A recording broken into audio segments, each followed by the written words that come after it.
and welcome to BASF's Material Safety Data Sheet walkthrough.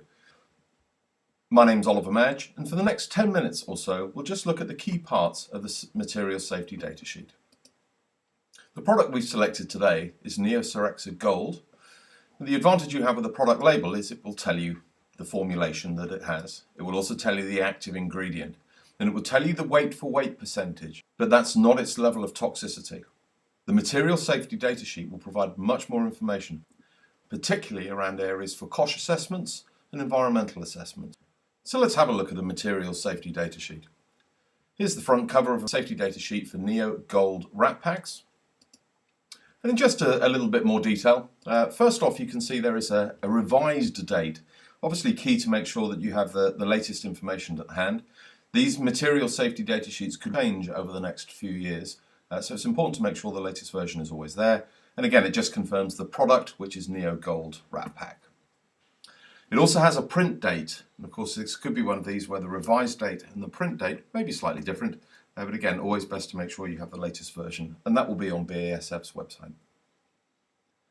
Identifying some of the sections. In the first section, most important of course is contact details. If anything should ever go wrong, you know exactly where to go and who to contact. There's a telephone number or even the email address of products-safety-north@basf.com. Hazard identification. A key part of the MSDS of course is identifying hazards and potentially how it may harm. And in this case we have a series of S phrases, and you'll see most sensible suggestions when using do not eat, drink or smoke, and obviously wearing suitable gloves. So make sure you understand these and review these safety phrases.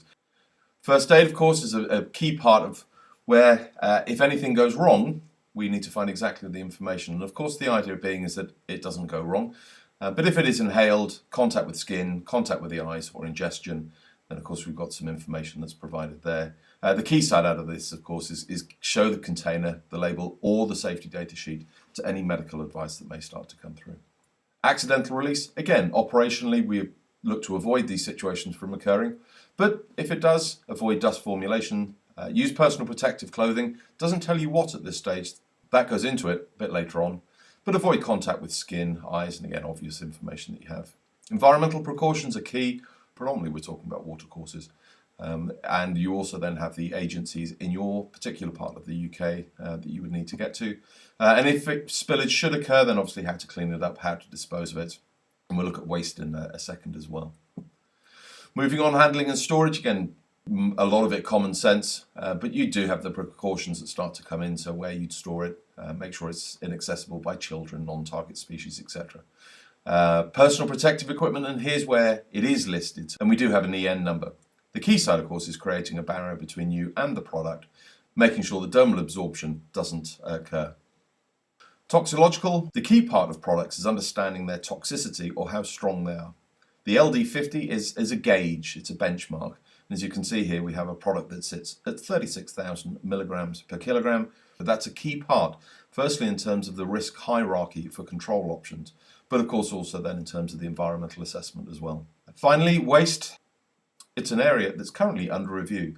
It's always best to make sure you have the latest guidelines, and more information is available from the Environment Agency's website.